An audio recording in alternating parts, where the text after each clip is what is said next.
எனக்கு உண்மை தெரிந்தது சொல்வேன். சீருக்கெல்லாம் முதலாகும் ஒரு தெய்வம் துணை செய்ய வேண்டும்.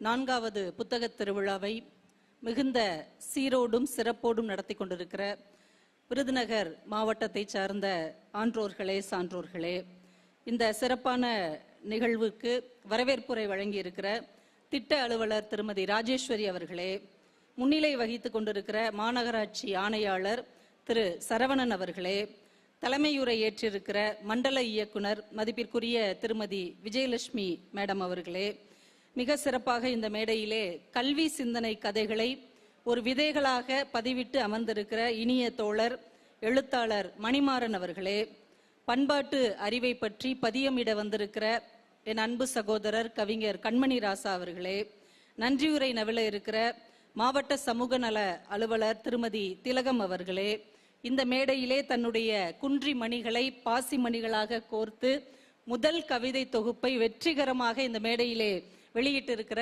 எங்கள் அன்பிற்கினிய எங்கள் ராஜபாளையத்தை சேர்ந்த கலை இலக்கிய பெருமன்றத்தின் என் அன்பு தோழமை பத்மா அவர்களே, இந்த மேடையிலே ஜெயிலுக்கு விசிட் வந்துட்டு கைதிகளை பார்த்துவிட்டு அப்படியே நம்மையும் பார்த்துவிட்டு சென்றிருக்கிற மாண்பமை நீதிபதி அவர்களே, இங்கே பெருந்திரளாக கூடியிருக்கிற என் அன்பிற்கினிய என் மாவட்டத்து மண்ணின் மைந்தர்களே, சொந்தங்களே, உங்கள் அத்துணை பேருக்கும் என்னுடைய பணிவான வணக்கங்களை கனிவோடு தெரிவித்துக் கொள்கிறேன். பொதுவாக எல்லா ஊர்லேயும் பேசும்போது நம்மெல்லாம் தமிழ்நாட்டை சேர்ந்தவங்க அப்படிங்கிற ஒரு உணர்வோட பேசுவோம். ஆனா விருதுநகர் மாவட்டத்தில் பேசும்போது மட்டும் நம்ம ஊருங்க, நம்ம ஆளுங்க, நம்ம மண்ணு அப்படிங்கிற ஒரு உணர்வோடு பேசுகின்ற ஒரு எழுச்சியை, ஒரு மதிப்பை, ஒரு மகிழ்ச்சியை நீங்கள் எங்களுக்கு தந்திருக்கிறீர்கள். அதற்காகவே உங்களுக்கு என்னுடைய மனமார்ந்த நன்றிகளை நான் மீண்டும் ஒரு முறை தெரிவித்துக் கொள்ள கடமைப்பட்டிருக்கிறேன். கொஞ்சம் பின்னாடி இருக்கிறவங்களும் அப்படியே முன்னாடி நகர்ந்து வந்துட்டீங்கன்னா இன்னும் நல்லா இருக்கும். நானும் கண்மணி அண்ணாவும் மட்டும்தான் பேச போறோம். அதனால ஓரளவு செட் ஆயிட்டீங்க.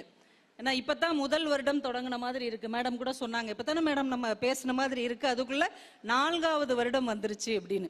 வேகமா காலம் ஓடிக்கொண்டு இருக்கிறது அப்படிங்கிறதுக்கு இதெல்லாம் ஒரு அடையாளம். ஆனா ஒவ்வொரு வருஷமும் நம்முடைய விருதுநகர் மாவட்டம் இந்த புத்தக திருவிழாவில் நிறைய மாற்றங்களை, நிறைய அழகுகளை, நிறைய எழுத்தாளர்கள், கவிஞர்களுக்கான இடங்களை கொடுத்து கொண்டே ஒரு முன்னேற்ற பாதையில் சென்று கொண்டிருப்பதை பார்க்கும்போது ரொம்ப மகிழ்ச்சியாக இருக்கிறது. அதற்காகவே நம்முடைய மாவட்ட நிர்வாகத்தை சார்ந்த, இதற்காக தோளோடு தோள் நின்ற அத்தனை அமைப்புகளுக்கும் நம்முடைய பாராட்டுக்களை ஒரு கைத்தட்டல்களாக தெரிவித்துக் கொள்ள வேண்டும். ரொம்ப அழகா இந்த மேடையிலேயே எங்களுடைய தோழி ஒரு புத்தகம் போட்டிருக்கிறாங்க. இப்பதான் கையில புத்தகம் கொடுத்தாங்க. கொடுத்த உடனே ஒரு 2 கவிதை ரொம்ப பிடிச்சிருந்தது. சுஜாதா தான் ரொம்ப சொல்லுவார், ஹைக்கூ பத்தி ரொம்ப அழகா ஒரு வார்த்தை சொல்லுவார், உனக்கும் எனக்கும் ஒரு சின்ன பாலம். ஹைக்கூ பத்தி இவ்வளவு அழகா யாராவது சொல்ல முடியுமா? உனக்கும் எனக்கும் சின்ன பாலம் ஹைக்கூ அப்படின்னு சொல்லுவாரு. இவங்களும் ஒரு ஹைக்கூ புத்தகம் தான் போட்டிருக்கிறாங்க. இன்னைக்கு நம்ம தோழர் பேசின டாபிக்கு பொருத்தமா ஒரு கவிதை, போருக்கு புறப்படு சொல்றாங்க. போருக்கு புறப்படு, போருக்கு புறப்படணும்னா ஆயுதம் வேணும்ல. போருக்கு புறப்படு, உன் ஒரே ஆயுதம் கல்வி. ஏன்னா இனிமே கல்வியை மட்டும் வைத்துதான் நம்ம இந்த உலகத்தில் போரிட முடியும். அறிவை கொண்டு மட்டும்தான் நாம ஜெயிக்க முடியும். அறிவாளால் இனிமே எதையும் சாதிக்க கூடாது. அறிவால் மட்டும் சாதிக்கிற ஒரு தலைமுறையை உருவாக்க வேண்டும் என்பதற்கு இந்த 3 வரி கவிதை ஒரு அழகான உதாரணமாக இருக்கிறது. இன்னொன்னு எழுதியிருக்கிறாங்க, உயிர்கொலை பாவம். ஒருத்தங்க எங்களை மாதிரி யாரோ மேடையில பேசுறாங்க, உயிர்கொலை பாவம், பேசியவரின் உடை பட்டு. புரியுதுல?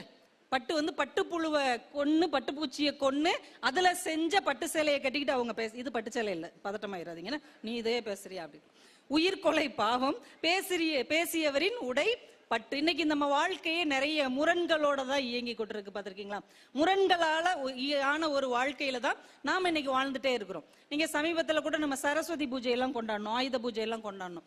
எல்லார் வீட்லயும் பாத்தீங்கன்னா சுண்டல் பொரியெல்லாம் வச்சு சாமிக்கு கும்பிடுவோம். நம்ம பைக்கு, காரு எல்லாத்தையும் அன்னைக்கு நல்லா சுத்தம் பண்ணி அதுக்கு சந்தனம் குங்குமம்லாம் வச்சு சாமி கும்பிடுவோம். என்ன கும்பிடுவோம்? எங்க பைக்கு, எங்க காரு, எங்க சைக்கிள்லாம் ரிப்பேரே ஆகக்கூடாது அப்படித்தானே சாமி கும்பிடுவோம். அன்னைக்கு அதே நல்ல மெக்கானிக் ஷாப் வச்சிருப்பார்ல, அவரும் சாமி கும்பிடுவாரு. அவர் என்ன வேண்டுவாரு? யதார்த்தம் யோசிச்சு அவர் என்ன வேண்டுவாரு? எல்லா பைக்கும் காரும் ரிப்பேர் ஆகட்டும், ஆனா என்கிட்டயே அது வரட்டும். இது யதார்த்தம் தானங்க. அவருடைய பார்வையில் அவர் சரி, நம்ம பார்வையில நம்ம சரி. ஆனால் இந்த முரண்பாடுகளோடு கூடிய வாழ்க்கையில் தான் நாம் இன்றைக்கு வாழ்ந்து கொண்டிருக்கிறோம் என்பதை இந்த 3 வரியில ரொம்ப அழகா பதிவு செஞ்சிருக்கிறாங்க. ஆண்டாளும் மீனாட்சியும் கொஞ்சு மொழி கேட்பது பொம்மை கிளியிடம். ஆண்டாளும் மீனாட்சியும் இப்ப யார்கிட்ட கேட்டுட்டு இருக்கிறாங்க? பொம்மை கிளி தானே அவங்க தோல்ல வச்சிருக்கிறோம். அப்ப உயிர் கிளி எங்க இருக்குது? நிஜமான கிளி ஜோதிடன் கூண்டுக்குள். நிஜமான கிளி எங்க இருக்கணும்? ஆண்டாள்கிட்டே மீனாட்சிட்டே இருக்கணும். ஆனா அது எங்க போயிருச்சு?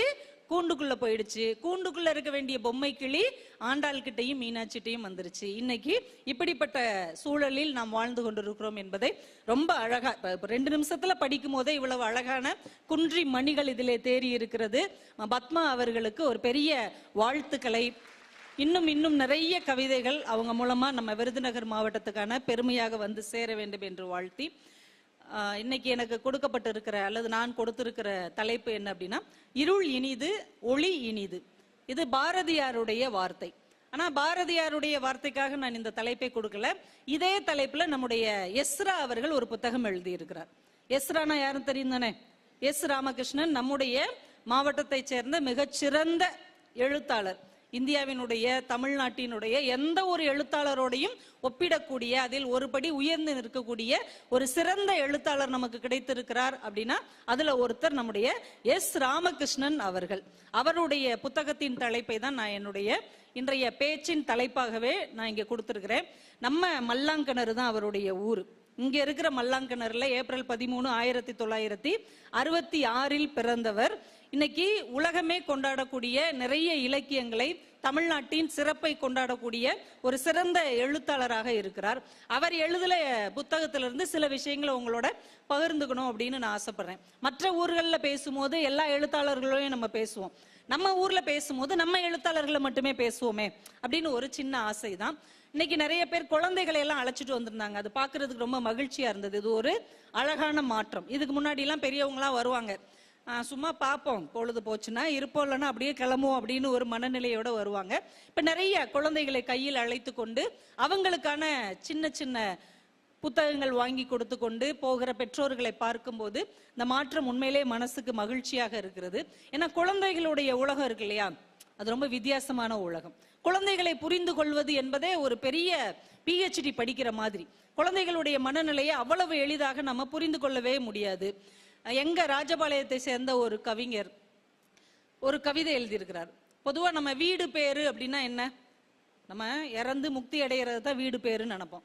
சராசரியான மக்களுக்கு வீடு பேருனா ஒரு சொந்த வீடு வாங்கினா அதுவே ஒரு பெரிய வீடு பேரு தான். ஆனா சொந்த வீடு வாங்குறதுக்கு வாய்ப்பே இல்லாத ஒரு சாதாரண குடும்பத்தை சேர்ந்த ஒரு குட்டி பாப்பா, அவளுடைய மனநிலை, அவளுக்கு பேரு லட்சுமி குட்டின்னு பேரு.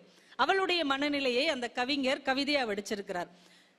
ஆனந்தராஜ் வீட்டுக்கு ஆனந்த பவன் என்று பெயர். ஆனந்தராஜ் வீட்டுக்கு பெயர் ஆனந்த பவன். ஐஸ்வர்யா வீட்டுக்கு ஐஸ் ஹவுஸ்.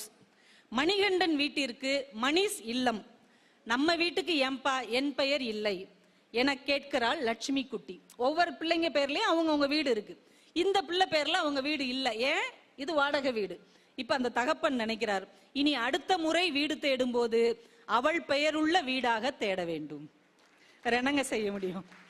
இருக்கிறவங்க வீடு கட்டி பேர் வைப்பாங்க, இல்லாதவங்க பேர் இருக்கிற வீட்டுல போய் இருந்துக்க வேண்டியதான். இப்படி ஒரு கவிதையின் மூலமாக இவ்வளவு பெரிய துயரத்தை கடந்து போக முடியும் என்று எங்கள் ஊர் கவிஞர் ரொம்ப அழுத்தம் திருத்தமாக பதிவு செய்திருக்கிறார். அதே லட்சுமி குட்டியை வச்சு இன்னொரு குட்டி கவிதை. இன்னைக்கு நாம இந்த தங்கத்தோடைய விலையை பார்க்கும் போதெல்லாம் நமக்கு அப்படியே பகீர்னு ஆகுது இல்லையா? இப்ப எந்த பெரியவங்கள்ட்டையும் போய் பேசி பாருங்க, பாட்டியெல்லாம் சொல்லும், அந்த காலத்துல 1 கிராம் 10 ரூபாய்க்கு வித்துச்சு, இப்ப பாரு 11,000 ரூபாய்க்கு விக்குது. உடனே நம்ம கேட்கிறோம், 10 ரூபாய்க்கு வித்த போது நீ எவ்வளவு வாங்கின? ஒன்னும் வாங்கல. 11,000 ரூபாய்க்கு வாங்கும் போது நம்ம ஒன்னும் வாங்க போறது இல்ல. ஆனா நம்ம சொல்லிக்கிட்டே இருக்க வேண்டியதுதான். ஆனா இவ்வளவு விலை ஏற்றமாக இருக்கிறதே இந்த தங்கம்னு நமக்கு ஒரு பதட்டமா வரும் இல்லையா? ஆனா இந்த கவிதையை கேட்டீங்கன்னு வைங்களேன், இவ்வளவுதானா, நம்ம ஈஸியா கடந்து போயிடலாம். இதே லட்சுமி குட்டியை வச்சுதான். அப்பா ஏதோ ஒண்ணு வாங்கிட்டு வர்றாரு வீட்டுக்கு, ஏதோ ஒரு பொருள் வீட்டுக்கு வாங்கிட்டு வருவாங்கல்ல, ஒரு பொருள் வாங்கிட்டு வர்றாரு. இந்த பாப்பா கேக்குது, அந்த பொருளை பத்தி கேக்குது. அப்பா இது இனிக்குமா என கேட்டால் லட்சுமி குட்டி. இனிக்காது என்றார் அப்பா. என் கூட விளையாடுமா? இல்லை. பேசவாவது செய்யுமா? பேசாது. அப்படிப்பட்ட பொருள் எனக்கு வேண்டாம். அப்படின்னா எனக்கு வேணாம் தங்கத்தோடு என்றால் லட்சுமி குட்டி. அப்பா தங்கத்தோடு வாங்கிட்டு வர்றாரு. ஏப்பா இது என் கூட பேசுமா அப்படின்னு கேட்குறா. பேசாதுமா. இது இனிக்குமா? சாப்பிட்டு பார்த்தா இனிக்காது. என் கூட விளையாடுமா? விளையாடாது. அப்படின்னா எனக்கு வேண்டாம் தங்கத்தோடு. அப்ப இந்த தங்கத்தோடு என்பது பணத்தின் மதிப்பில் ரொம்ப பெருசு. ஆனா ஒரு உணர்வின் மதிப்பில் அதுக்கு ஒண்ணுமே வேல்யூ இல்லைல்ல. அது நம்ம கூட பேசாது, அது நம்ம கூட விளையாடாது, அதை சாப்பிட முடியாது. அவசரத்துக்கு பசிச்சுன்னா 11,000 ரூபாய் பொருள் தான், சாப்பிட முடியுமா? ஆனா ஒரு ரூபாய் பிஸ்கட் தருகிற ஒரு பசியாற்றுதலை இந்த தங்கம் உடனடியாக தர முடியாது என்பதை இந்த லட்சுமி குட்டி மூலமாக அவர் ரொம்ப அழகா பதிவு செய்திருக்கிறார். முன்னாடி எல்லாம் யாராவது 1,00,000 ரூபாய் பணம் வச்சிருந்தா நம்ம என்ன சொல்லுவோம்? அவங்க எல்லாம் பெரிய லட்சாதிபதி. இப்ப யாராவது 1 பவுன் நகை வச்சிருந்தாலே அவங்க லட்சாதிபதி தான். இப்படி ஒரு காலகட்டத்தில் இந்த தங்கத்தை கூட கடந்து போக ஒரு குழந்தையின் உலகத்தால் முடியும் என்று அவர் ரொம்ப அழகா பதிவு செய்திருக்கிறார். ஒரு ரயில்ல ஒரு கண்ணு தெரியாத ஒரு பிச்சை எடுக்கிறார். பாட்டு பாடிக்கிட்டே பிச்சை எடுக்கிறார். என்ன பாட்டு பாடுறாருன்னா, பெரும்பாலும் இந்த கண் தெரியாத யாசகர்கள் இந்த பாட்டு தான் பாடுவாங்க. இறைவனிடம் கையேந்துங்கள், அவன் இல்லை என்று சொல்லுவதில்லை. இதே பாட்டை பாடிக்கிட்டே அவர் பிச்சை எடுக்கிறதுக்கு ட்ரெயின்ல ஒரு கம்பார்ட்மெண்ட்டுக்குள்ள போறார். இறைவனிடம் கையேந்துங்கள், அவன் இல்லை என்று சொல்லுவதில்லை. பாடிக்கொண்டே ரயிலில் ஏறினார் பார்வையற்ற யாசகன். அந்த பெட்டியில் யாருமே இல்லை என்பதை யாருமே சொல்லவில்லை. அந்த பெட்டியில யாருமே இல்லை, ஆனா யாருமே அதை சொல்லவும் முடியாது இல்லையா? இந்த வாழ்க்கையின் இந்த மாதிரியான சூழல்களை யாரால் பதிவு செய்ய முடியும்? யாராலையும் கண்டுகொள்ளப்படாத யாரோ ஒரு அடித்தட்டு மக்களின் வேதனையை யார் பதிவு செய்ய முடியும் என்றால் அது கவிஞர்களால், படைப்பாளிகளால், இலக்கியவாதிகளால் மட்டும்தான் பதிவு செய்ய முடியும். நான் இப்ப சொன்ன இந்த 3 கவிதைகளையும் எழுதிய எங்க ஊர் கவிஞர் வேற யாரும் கிடையாது. இதே மேடையில் எனக்கு அடுத்து பேச இருக்கிற அன்பு சகோதரர் கண்மணி ராசா அவர்கள். எனக்கு அடுத்து அவர் தான் பேச போறார். எவ்வளோ அருமையா இருக்கு பாருங்க. ராஜபாளையத்தை சேர்ந்தவர் தான். நாங்கள் ஸ்கூல் படிக்கும் போது அண்ணெல்லாம் ரொம்ப பெரியவங்க.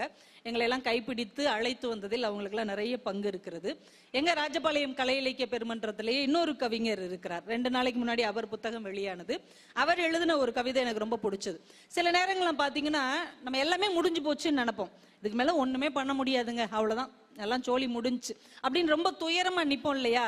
ஆனா அங்க இருந்துதான் ஏதோ ஒரு தொடக்கம் நமக்கு திடீர்னு வந்து சேரும். அப்படி ஒரு தன்னம்பிக்கை கவிதை அவர் எழுதியிருக்கிறார். எல்லாம் முடிந்து விட்டது என்று எண்ணி விடாதீர்கள், எல்லாம் முடிந்து விட்டது என்று எண்ணி விடாதீர்கள், கடைசி புள்ளிக்கு பிறகுதான் கோலம் தொடங்குகிறது. புள்ளி வச்சு முடிச்சதுக்கு அப்புறம் தானே கோலம் தொடங்கும். அப்ப புள்ளி வச்சு முடிச்ச உடனே எல்லாம் முடிஞ்சிருச்சுன்னு யாரும் முடிவுக்கு வந்துடாதீங்க. இனிமேதாயா கோலமே இருக்குது.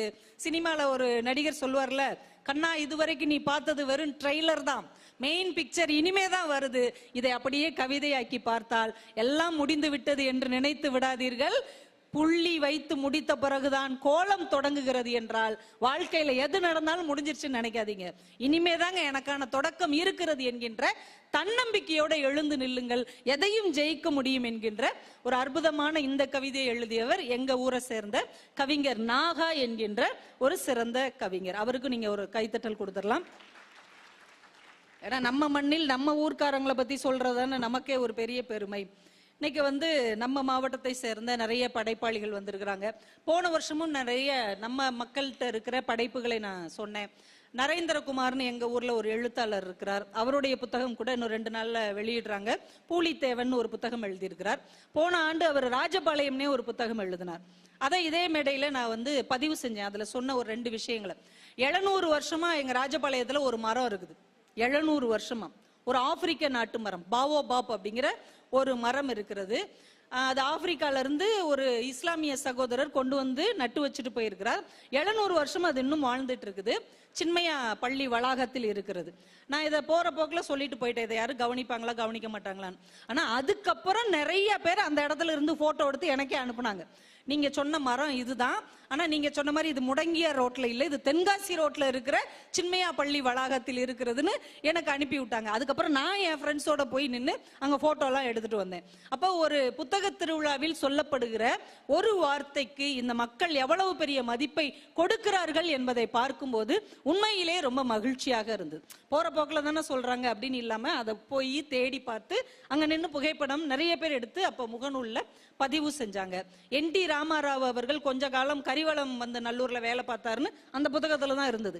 அதையும் நான் பதிவு செஞ்சேன். கீழே பூரா என்னைய திட்டுனாங்க எல்லாரும். உனக்கு தெரியுமா, நீ பாத்தியா, நீ NT ராமாராவ் உனக்கு தெரியுமா இப்படின்னு எல்லாரும் கேட்டாங்க. அப்ப அந்த அளவுக்கு அந்த பேச்சை கேட்டிருக்காங்க அப்படிங்கிறதே ரொம்ப மகிழ்ச்சியாக இருந்தது. அதனால இந்த முறை எஸ்ரா அவர்களுடைய படைப்புகளை, அவர் எழுதின நிறைய புத்தகங்களிலிருந்து எனக்கு பிடிச்ச ஒரு சில விஷயங்களை உங்களோட பகிர்ந்து கொள்ளலாம் அப்படின்னு நான் ஆசைப்படுகிறேன்.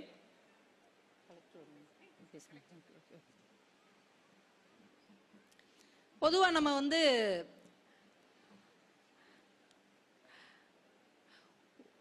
வணக்கம் சார், ஒரு நூலகம் திறக்கப்படும் போது ஒரு சிறைச்சாலை மூடப்படுகிறது அப்படின்ற ஒரு வார்த்தை நம்ம கேள்விப்பட்டிருப்போம் அடிக்கடி. ஆனா எஸ்ரா அவர்கள் சொல்லுகிறார்கள், ஒரு புத்தகம் திறக்கப்படும் போது புதிதாக ஒரு உலகம் திறக்கப்படுகிறது என்று எழுதினார்.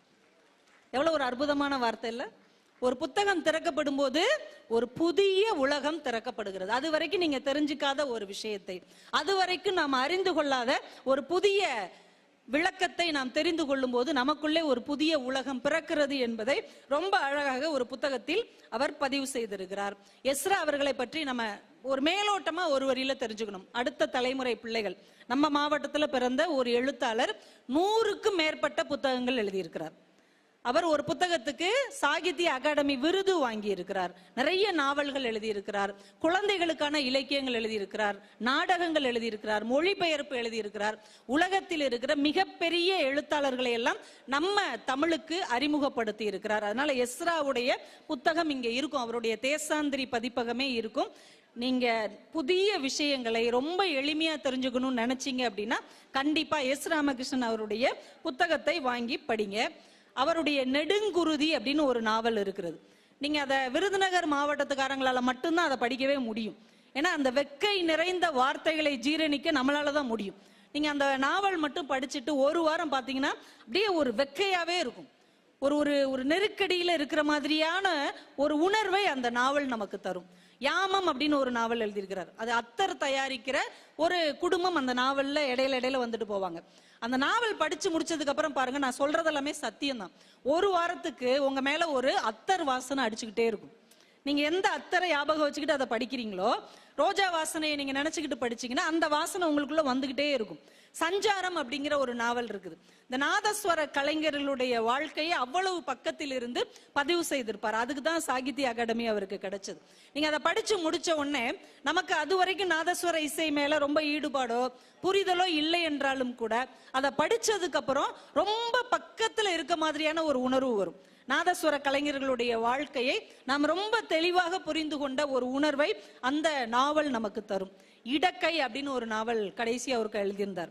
அவுரங்கசீப் அவங்க வாழ்க்கையிலிருந்து தொடங்கி நீதிக்காக போராடுகிற ஒரு சர்வ சாதாரண மாநிலனுடைய குரல் என்ன ஆகுது அப்படிங்கிறத இடக்கை அப்படிங்கிற ஒரு நாவலாக எழுதியிருப்பார். நீங்க அதெல்லாம் கண்டிப்பா படிக்கணும். அடுத்த தலைமுறை பிள்ளைகளுக்கு இதையெல்லாம் நீங்க எடுத்து சொல்லணும். ஏன்னா அவருடைய ஒவ்வொரு கட்டுரை புத்தகத்திலையும் ஒரு ஆசானாக, ஒரு நண்பனாக, ஒரு ஆசிரியனாக நம்ம கையை பிடித்து நிறைய விஷயங்களை அவர் பதிவு செய்கிறார். இப்ப நமக்கு தமிழ் எழுத்தாளர்களே நிறைய பேர் தெரியாதுல்ல, யதார்த்தமா எடுத்துக்கோங்களேன், நமக்கு நிறைய பேர் தெரியாது.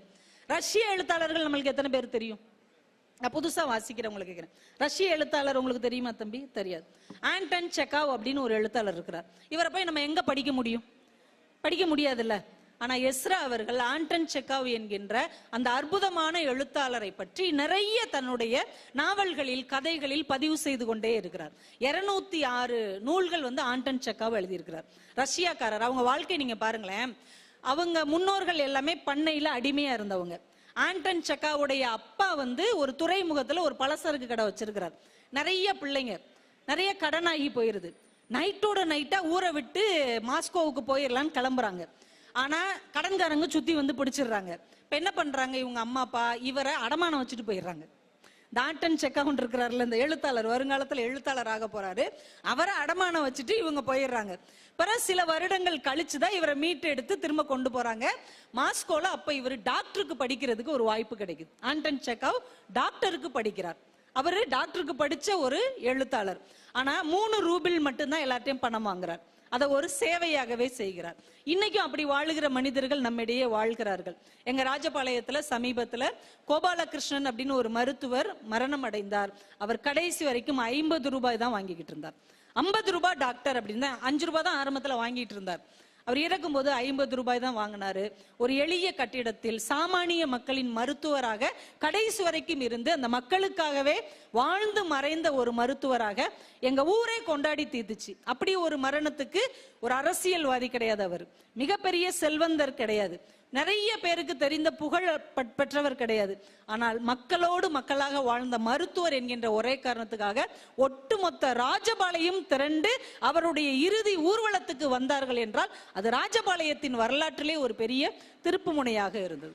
யாரெல்லாம் மக்களுக்காக, யாரெல்லாம் மக்களோடு, யாரெல்லாம் மனிதநேயத்தோடு வாழ்கிறார்களோ அவர்கள் இறுதி காலத்தில் ஒரு மிகப்பெரிய சாம்ராஜ்யத்தின் தலைவனை போல கொண்டாடப்படுவார்கள் என்பதை நாங்கள் அந்த மரணத்தின் மூலமாக தெரிந்து கொண்டோம். ஆண்டன் செக்காவும் அப்படிப்பட்ட ஒரு நல்ல மருத்துவராக இருக்கிறார். அவர் ஒரு கதை எழுதியிருக்கிறார். அந்த கதைக்கு பச்சோந்தி அப்படின்னு பேர். நாங்க 10ஆம் வகுப்பு படிக்கும் போது அறிவொளி இயக்கத்துல இருந்தோம். விருதுநகர் மாவட்டம் வந்து அறிவொளி இயக்கத்துல ரொம்ப பெரிய சாதனைகளை எல்லாம் படைத்த ஒரு மாவட்டம்னு நம்ம காலர் தூக்கி விட்டுக்கலாம். தமிழ்நாட்டுல அறிவொளி இயக்கம் எவ்வளவு வெற்றி அடைஞ்சதோ இல்லையோ, விருதுநகர் மாவட்டத்துல மிகச்சிறந்த வெற்றி அடைந்தது. நாங்கெல்லாம் அங்கதான் உருவான பேச்சாளர்கள். நிறைய வீதி நாடகங்கள்ல எல்லாம் நாங்க நடிப்போம். அதுல அந்த பச்சோந்திங்கிற நாடகத்தை நாங்க அப்ப போடுவோம். ஒரு நாய் வந்து ஒருத்தரை கடிச்சிரும். இப்ப அதான பிரச்சனை நம்ம ஊர்ல, நாய் தான் பெரிய பிரச்சனை ஆயிடுச்சு. நான் வேற ராஜபாளையத்துல இருந்து வந்திருக்கிறேன், அதனால நாய் பத்தி பேசணும்ல. ஒரு நாய் ஒருத்தனை கடிச்சிரும். உடனே கடிச்ச உடனே ஒரு கூட்டம் கூடிரும். கூடி இந்த நாய்களை எல்லாம் இப்படி வெளியில விடுறது பெரிய தப்பு, இது பாட்டுக்கு போற வர்றவங்களை எல்லாம் கடிக்குது அப்படின்னு இந்த நாயை கொல்லணும் வைக்கணும்னு எல்லாம் சண்டை போட்டு பேசிக்கிட்டு இருக்கும்போது மெதுவா ஒருத்தன் வந்து சொல்லுவான், இந்த ஓவரா சவுண்ட் விடுற வேண்டாம், இந்த நாயை பார்த்தா நம்ம அரண்மனை வீட்டு நாய் மாதிரி இருக்குது, நீ பாட்டுக்கு திட்டிட்டு இருக்கிற, நாளைக்கு ஏதாவது பிரச்சனை ஆயிரும். உடனே அவன் பேச்ச மாத்துவான், அதான் இந்த நாயை பார்த்தா அப்படி தெரியலையே, நாய்க்கு நல்ல நாயாத்தான் இருக்குது, இந்த இவன் தான் கொண்டு போய் காலை உள்ளா கொடுத்துருப்பான், நாய் வாய்கிட்ட போய் காலை கொடுத்தா அது கடிக்க தானே செய்யும், நாய் மேல தப்பு இல்லை இவன் மேலதான் தப்பு அப்படின்னு அப்படியே பிளேட்டை மாத்தி போட்டு பேசுவாங்க. அந்த நாய் நாயாத்தான் இருக்கும், பேசுகிற மனிதர்கள் பச்சோந்திகளாக மாறி போகிறார்கள் என்பதை அன்றைக்கு அவ்வளவு அழகாக ஆண்டன் செக்காவ் நிரூபித்திருப்பார். இன்னைக்கு நம்மளும் அப்படித்தானே இருக்கிறோம். இப்ப நம்ம வீட்டு பிள்ளைங்க மாடியில் விளையாடுதுன்னு வைங்க, ஏ அப்பா மான் கணக்கா அழகா விளையாடுது அப்படிமோ. அடுத்த வீட்டு பிள்ளைங்க அதே மாதிரி விழுதுன்னு வைங்களேன், எரும மாடு மாதிரி ஓடுதுக பாரு அப்படிமோ. எப்பயுமே இந்த ஊர் வந்து நமக்கு ஒரு நியாயம், அடுத்தவர்களுக்கு ஒரு நியாயத்தை தானே கற்பிக்கிறது. அதே மாதிரி அதிகாரத்தில் இருப்பவர்களுக்குன்னா அது ஒரு நியாயம், சாதாரண மக்களுக்கு ஒரு நியாயம் இருக்கிறது என்பதை ஆண்டன் செக்காவ் இந்த கதையின் மூலமாக பதிவு செய்திருப்பதை அவர் ரொம்ப அழகாக இதுல சொல்லி இருப்பார். துக்கம் அப்படின்னு ஒரு கதை சொல்லியிருப்பார். இன்னைக்கு எதுக்கு நம்ம இந்த புத்தக திருவிழாலாம் வைக்கிறோங்க? 10 நாள் அரசாங்க அதிகாரிகளையும் உள்ள இழுத்து போட்டு ஊர் மக்களையும் கொண்டு வந்து இங்க ஒண்ணு சேர்த்து எல்லாரையும் உட்காந்து இங்க 10 நாள் ஏன் உட்கார வச்சிருக்கிறோம்? என்ன காரணம்? அடிப்படையில ஒரே ஒரு வார்த்தை தான், இன்னைக்கு சக மனிதனின் குரலை கேட்பதற்கு மனிதர்கள் இல்லை, சக மனிதனுக்கு ஆறுதல் சொல்வதற்கு ஒரு வார்த்தை கூட இல்லை. இன்றைக்கு சக மனிதனுடைய துயரம் என்ன என்பதை புரிந்து கொள்வதற்கு ஒரு இதயம் கூட இல்லை. இப்படிப்பட்ட காலகட்டத்தில் இந்த புத்தகத்தை காரணம் காட்டியாவது நம்ம எல்லாரும் ஒரே இடத்தில் உட்கார்ந்து எதையாவது ஒன்றை பற்றி கொள்ள வேண்டும் என்கின்ற ஒரு எண்ணத்துக்காகத்தான் இந்த புத்தக திருவிழாவை நடத்தப்படுகிறது. அது அவர் துக்கம் அப்படிங்கிற ஒரு கதை, ஆண்டன் செக்காவுடைய கதையை இவர் தமிழ்ல மொழிபெயர்த்திருப்பார். நான் சுருக்கமா சொல்றேன். ஒரு குதிரை வண்டிக்காரர், ரொம்ப குதிரை வண்டிக்காரங்கன்னா ரொம்ப ஏழ்மையில தானே இருப்பாங்க, ரொம்ப சாதாரண எளிமையான ஒரு மனிதன். அவனுக்கு ஒரு பையன் இருப்பான், அவன் மேல இவன் உயிரையே வச்சிருப்பான். திடீர்னு ஒரு நாள் அந்த பையன் காய்ச்சல் வந்து இறந்து போயிடுவான். இறந்து போன துக்கத்தை யார்ட்டையாவது சொல்லணும் இல்லையா? இந்த குதிரை வண்டிக்காரன் வண்டியில 2 பெண்கள் ஏறுவாங்க. இன்னைக்கு வந்துமா அப்படின்னு ஆரம்பிப்பான். வந்து போய் நாங்க போக வேண்டிய இடத்துக்கு கொண்டு போய் விடு அப்படின்ட்டுருவாங்க. சரின்னு கொண்டு போய் விட்டுருவான். அடுத்து 2 பேர் ஏறுவாங்க. ஐயா இன்னைக்கு என் வீட்டுல, எப்பா எங்க வீட்டுல கொண்டு போய் பத்திரமா விடுப்பா, என்கிட்ட கொடை சாச்சு விட்டுறாத அப்படிம்பாங்க. அன்னைக்கு காலையில இருந்து சாயந்தரம் வரைக்கும் பல மனிதர்கள், பல்வேறு விதமான மனிதர்கள் அந்த குதிரை வண்டியில பயணம் செய்து கொண்டே இருப்பார்கள். யாராவது ஒருத்தங்க கிட்ட தன்னுடைய துயரத்தை சொல்லிவிட முடியாதா நம்ம முயற்சி பண்ணி பண்ணி பார்ப்பான். யாருமே அவன் வார்த்தைக்கு காது கொடுக்கவே மாட்டாங்க. பணத்தை கொடுத்தமா என்னை கொண்டு வந்து இறக்கி விட்டியா அதோடு நிப்பாட்டிக்கோன்ற மாதிரியே போயிடுவாங்க. இரவு ஆயிடும், இனிமே யாரும் சவாரிக்கு வர மாட்டாங்க. ஆனா துக்கம் தொண்டையை அடைச்சுக்கிட்டு இருக்கும். யார்கிட்ட போய் சொல்றதுன்னு அவனுக்கு தெரியாது. அந்த குதிரை வண்டியில இருந்து குதிரையை கழட்டிட்டு குதிரைக்கு கொஞ்சம் புல்லு கொடுத்துட்டு அந்த குதிரையின் கழுத்தை கட்டி பிடிச்சுக்கிட்டு சொல்லுவான், எனக்கு ஒரு மகன் இருந்தான், அவனை நான் ரொம்ப அன்பா வளர்த்தேன், அவனு என் மேல உயிரா இருந்தான், இன்னைக்கு அவன் செத்து போயிட்டான். யாருக்கிட்ட சொல்லுவான்? குதிரை கிட்ட சொல்லுவான். குதிரை புரிந்தது போல அப்படியே தலையசைக்கும்.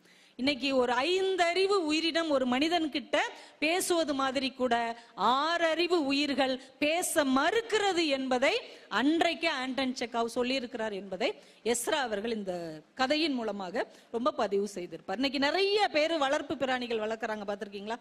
Pet animals. எதுக்கு நினைக்கிறீங்க?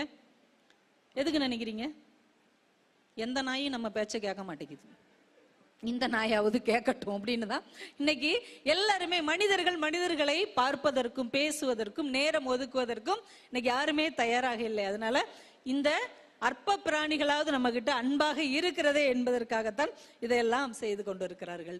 சிறிது வெளிச்சம் அப்படின்னு ஒரு புத்தகம் விகடன்ல தொடரா வந்தது.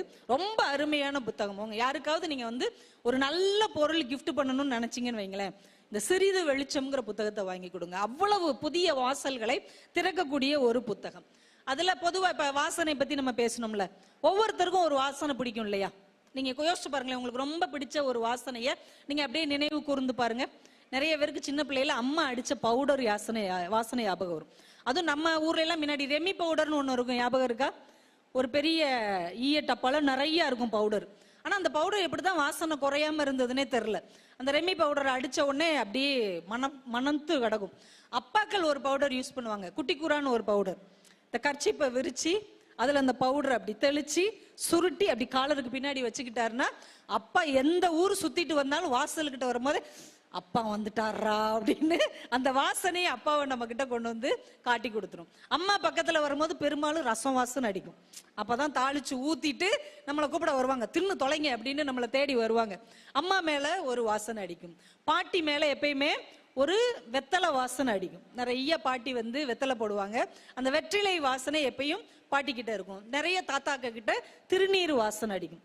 ஏன்னா எங்கேயாவது கோயிலுக்கு போட்டு பட்டை அடிச்சுட்டு உட்காந்துருப்பாரு, அந்த விபூதி வாசனை அடிக்கும். இன்னைக்கு நிறைய இளைஞர்கள் வெளியில இருந்து வர்றவங்க கிட்ட இருந்து வர்றதெல்லாம் ஒரே வாசனை தான்.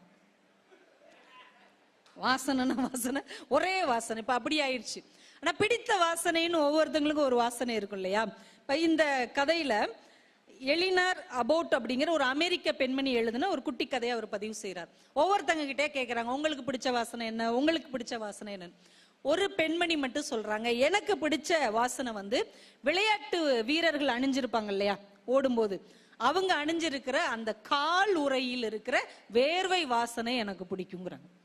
இப்படி ஒரு பதில் யாராவது கேள்விப்பட்டிருக்கிறோமா?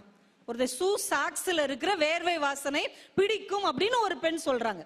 நம்ம வீட்டுக்குள்ள பசங்க வீட்டுக்குள்ள வரும்போது அம்மா என்ன சொல்லுவாங்க, அந்த ஷூவை கொஞ்சம் துவைச்சுதான் போடேன்டா, இல்ல துவைக்கத்தான் போடேன்டா, எலிச்சத்த வாசனை எந்நேரமும் வருது அப்படின்னு நம்ம சொல்லுவோம். ஆனா அந்த அம்மா சொல்றாங்க, ஒரு விளையாட்டு வீரனுடைய காலில் போட்டிருக்கிற கால் உறையின் வேர்வை வாசனை எனக்கு பிடிக்கும். ஏன் உங்களுக்கு அது பிடிக்கும்னு, என் மகன் ஒரு ஓட்டப்பந்தய வீரன். அவன் ஜெயித்து பரிசு வாங்குவதெல்லாம் கைகளால் தான், ஆனால் அவனுக்கான வெற்றியை ஈட்டி தருவது அந்த ஓடி ஓடி வேர்த்த கால்கள் தான். அந்த கால்களின் வேர்வையை இந்த கால் உரைதானே சொல்லி காட்டுகிறது. அதனால எனக்கு அந்த வாசனை பிடிக்கும் என்று அந்த தாய் சொல்வார். எல்லாரும் ஒரு மாதிரி யோசிச்சாங்கன்னா நம்முடைய தாயினுடைய சிந்தனை வேற மாதிரி இருக்கும் என்பதை ரொம்ப அழகா அவர் சொல்லியிருப்பார். அதிலே ஒரு திரைப்படத்தை பத்தியும் அவர் பதிவு செஞ்சிருப்பார். ஒரு ஈரானிய திரைப்படம், நம்ம தமிழ் படமே இங்க பாக்குற மாதிரி இல்லை. ஆனா அவர் ஈரானிய திரைப்படத்தை பற்றி இங்க பதிவு செஞ்சிருக்கிறார். குப்பைகளின் கவிஞன் அப்படின்னு ஒரு திரைப்படம், பொயட் ஆஃப் வேஸ்ட் அப்படின்னு ஒரு படம். ஒருத்தன் குப்பை அள்ளுறான், ஒரு நாட்டுல குப்பை அள்ளுறான். குப்பை அள்ளுறதுக்கே அங்க தேர்வுலாம் வைப்பாங்க, டெஸ்ட் எல்லாம் வச்சுதான் குப்பை அள்ளுற வேலை கொடுப்பாங்க. அந்த அளவுக்கு அங்க ரொம்ப கஷ்டமான இது போல. அங்க ஒரு அபார்ட்மெண்ட் வாசல்ல இந்த குப்பை அள்ளுறவர் குப்பை அள்ளிட்டு இருக்கிறார். குப்பை அள்ளி போட்டுக்கிட்டே இருக்கும் போது ஒரு நாள் தற்செயலா பாக்குறாரு, ஒரு கடிதம் கிழிச்சு போட்டிருக்கிறாங்க. எப்படி கிழிச்சு போட்டிருக்கிறாங்கன்னா படிக்காமையே கிழிச்சு போட்டிருக்கிறாங்க. அது நம்மளுக்கே தெரியும் இல்லையா, படிச்சு பிரிக்காம அப்படியே கிழிச்சு போட்டிருக்கிறாங்க. ஒவ்வொரு நாளும் அப்படி விழும் போது இவருக்கு வருத்தமா இருக்கு, என்னடா ஒரு லெட்டரை கிழிக்கிறதா கிழிக்கிறீங்க, படித்தவுடன் கிழித்து விடவும்னு கிழிக்கலாம்ல, படிக்காமையே கிழிச்சு போட்டிருக்கிறாங்களேன்னு அன்னைக்கு இரவு உட்காந்து அந்த கடிதத்தை அவன் படிக்கிறான். ஒரு தங்கை அண்ணனுக்கு எழுதின கடிதம். அவளுடைய கஷ்டத்தை, அவளுடைய பிரச்சனைய, அவளுடைய சோகத்தை எல்லாம் அவ எழுதியிருக்கிறான். ஆனா அண்ணங்காரர் என்ன பண்ணிருக்கிறாரு, அதை வாசிக்காமையே கிழிச்சு கிழிச்சு குப்பையில போட்டிருக்கிறார். இப்ப இவரால் தாங்க முடியல. இந்த குப்பை அள்ளுறவர் என்ன பண்றாரு, மறுநாள்ல இருந்து அந்த லெட்டருக்கு இவர் பதில் அனுப்புறாரு. ஒன்றும் கவலைப்படாதம்மா, வாழ்க்கைனா நல்லது கெட்டதெல்லாம் இருக்கத்தான் செய்யும், அதெல்லாம் பார்த்துக்கலாம் அப்படின்னு சொல்லி இவர் அவருக்கு அந்த அம்மாவுக்கு பதில் அனுப்புறார். அந்த பொண்ணு அதனால ஆறுதல் அடைகிறாங்க. இப்படியே நாட்கணக்கில் ஆயிக்கொண்டே இருக்கிறது.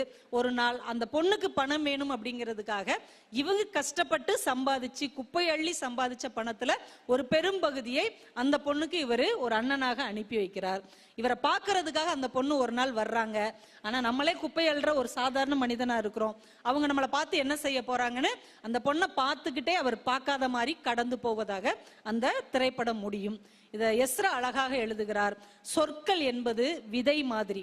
சொற்களை விதையாக மாற்றுவதும் வீணாக ஆக்குவதும் நம் கையில் தான் இருக்கிறது. ஏன்னா கஷ்டப்பட்ட ஒரு உயிருக்கு நம்ம பணமோ காசோ கொடுக்கணும்னு அவசியம் இல்லை. அன்பான வார்த்தைகளை ஒரு கடிதமாக கொடுத்தால் கூட ஒரு ஜீவன் வாழ முடியும் என்றால் அதையே நாம செய்யக்கூடாது.